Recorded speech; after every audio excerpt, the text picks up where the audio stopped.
AP CM చంద్రబాబుకు సుప్రీంకోర్టులో భారీ ఊరట లభించింది. ఆయనపై నమోదైన సిఐడి కేసులను సిబిఐకి బదిలీ చేయాలని దాఖలైన పిటిషన్లను కొట్టేసింది. ఇక పిటిషనర్ బాలయ్య తరపు న్యాయవాది మనీంద్ర సింగ్ పై ధర్మాసనం ఆగ్రహం వ్యక్తం చేసింది. ఇదొక పనికి మాలిన పిటిషన్ అని, దీనిపై ఒక్క మాట మాట్లాడినా భారీ జరిమానా విధిస్తామని హెచ్చరించింది. ఈ కేసును వాదించడానికి ఎలా వచ్చారంటూ ప్రశ్నించింది.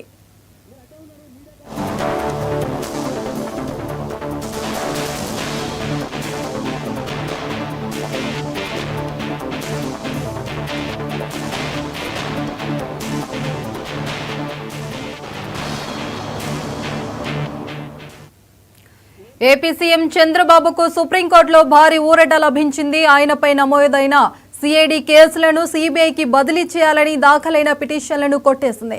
ఇక పిటిషనర్ బాలయ్య తరపున న్యాయవాది మనీంద్ర సింగ్ పై ధర్మాసనం ఆగ్రహం వ్యక్తం చేసింది. ఇదొక్క పనికి మాలిన పిటిషన్ అని, దీనిపై ఒక్క మాట మాట్లాడినా భారీ జరిమానా విధిస్తామని హెచ్చరించింది. ఇక ఈ కేసును వాదించడానికి ఎలా వచ్చారంటూ ప్రశ్నించింది.